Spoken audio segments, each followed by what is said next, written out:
Hello everyone, so just before the expansion hit series continues and I am going to keep spamming you guys with videos.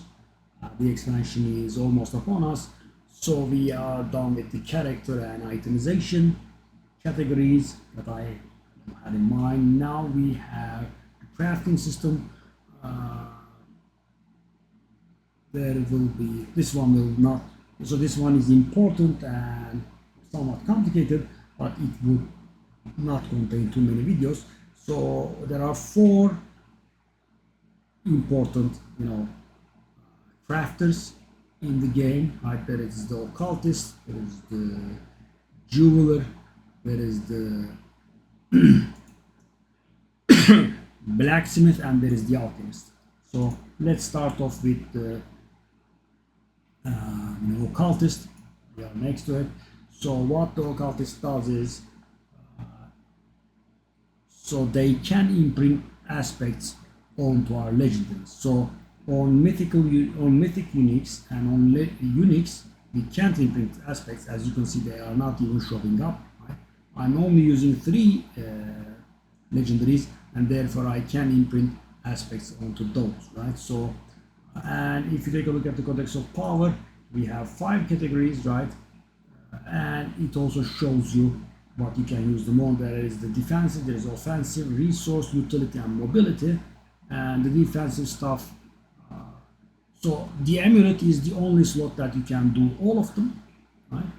And so the defense goes mostly on armor, right? The offensive stuff goes on weapons, gloves, and jewelry. Resource only goes on jewelry.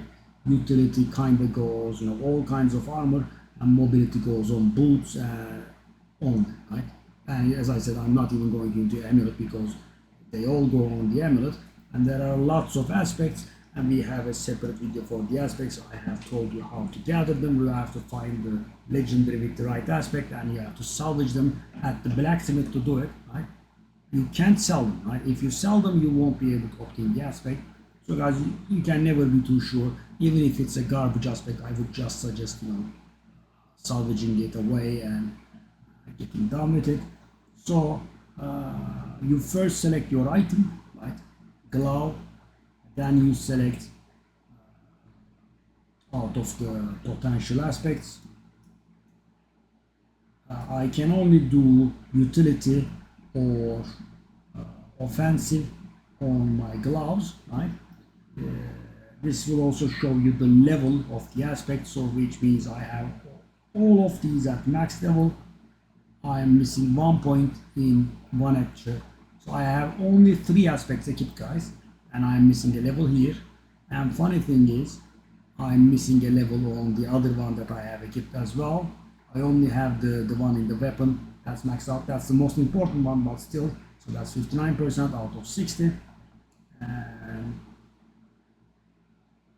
yeah, so the icon next to it means that's sorcerer only. If there is no icon, it's neutral, right? You can use it on everyone, and you can tell. Take a look at this. It is nondescript.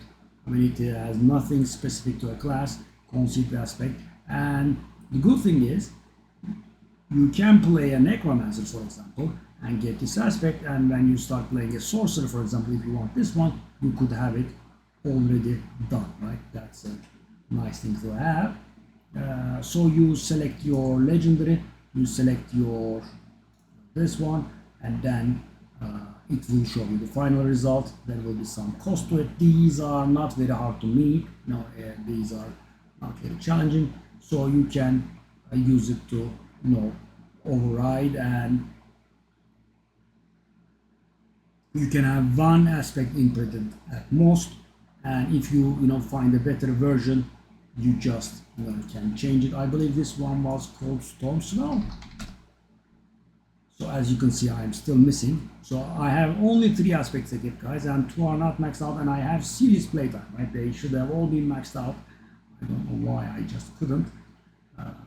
So as I said, you select the item, you select the aspect that you want to imprint, and then you select imprint, and then it's gonna happen, right? And as I said, you can do this only on rares and legendaries. When you wouldn't be equipping rares, so you can kind of say you can do only this on legendaries.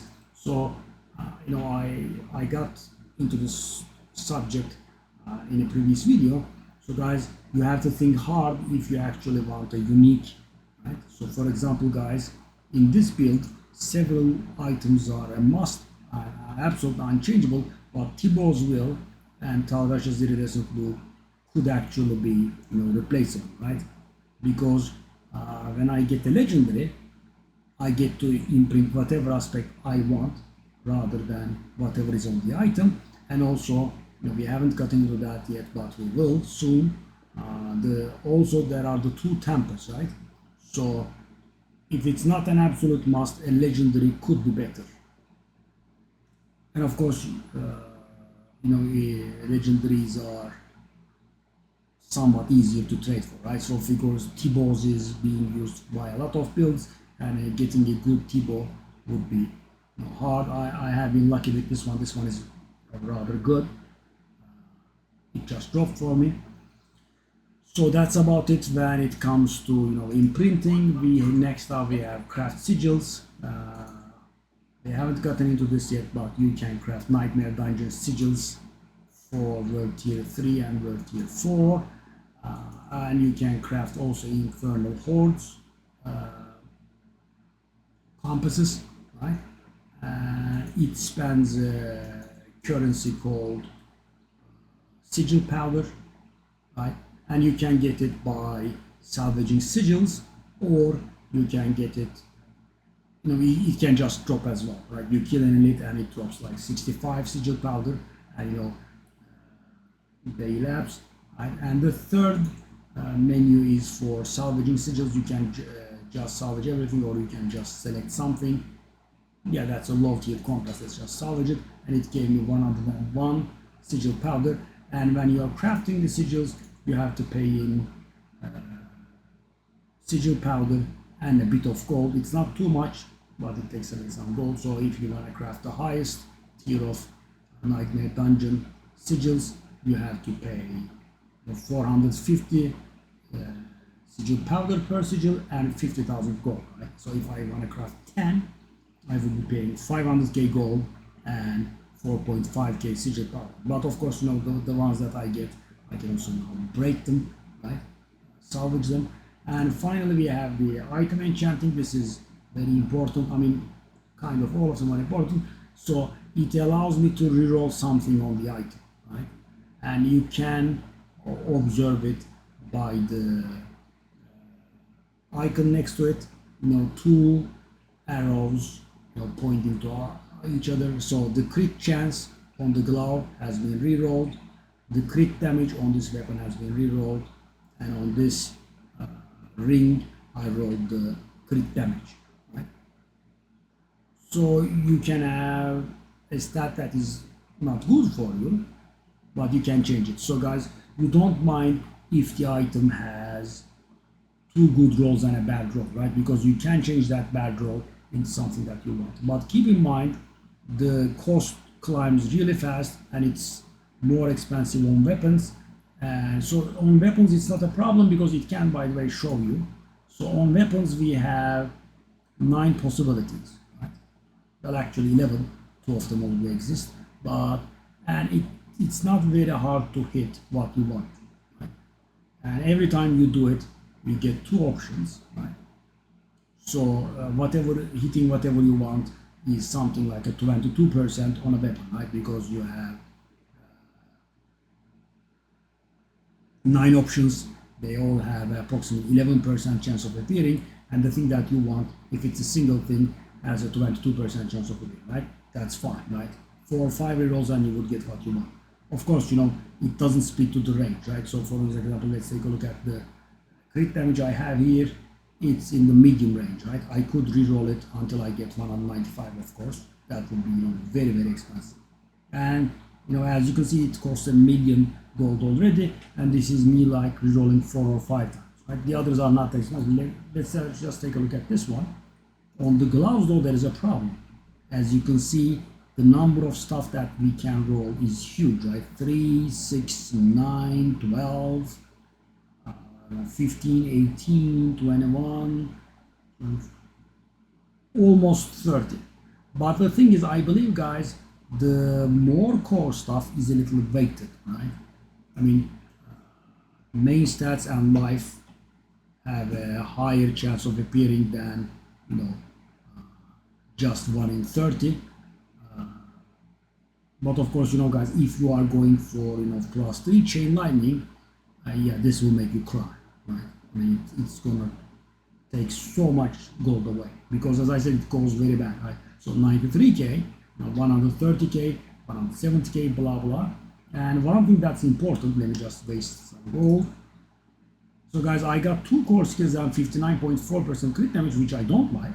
So the best thing is no change, and it will stay the way it is, right? As you can see, it climbed by 30% and it goes up pretty fast. So guys, for example, if I, you know, put my mind to it, I can actually add 2% crit chance to this item, right? Because the maximum allowed is 10.8%.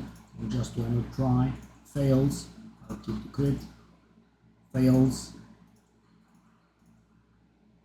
armor, etc. See? Easy. So guys, you have to hit the crit chance and you have to hit a better roll. I mean, what I went for is, you know, I just hit the crit rate and stop there. As you can see, not easy at all, and we used a lot of gold on it and nothing happened. That's why I just hit the right thing and stopped there. But you know, if it was a really good item with multiple great reflexes, maybe I could have pushed a little more, right? So that's how rerolling works. It's called enchanting, and it works only on legendaries as well. So guys, you know, uniques can be a little bit better, but legendaries have something for them, right?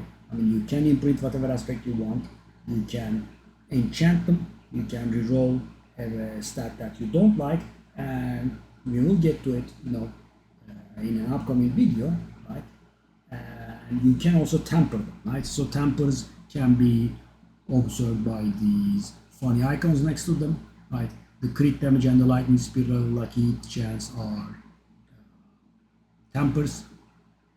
I believe they speak of the categories, right?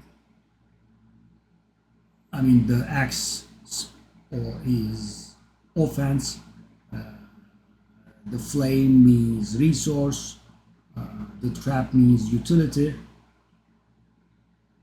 right? And I believe the dual wield means weapon, right? Weapon tempers are something else. We are going to get into those. Let's not get too convoluted here. And that is it for the Occultist, guys. And yeah, I think this was a rather large coverage. And in the next video, I think we'll do the Alchemist and the Jeweler. They are not that complicated. And finally, we will do Blacksmith. Blacksmith will deserve his own video, because the stuff there is rather complicated. And I will see you in the next video. Bye bye.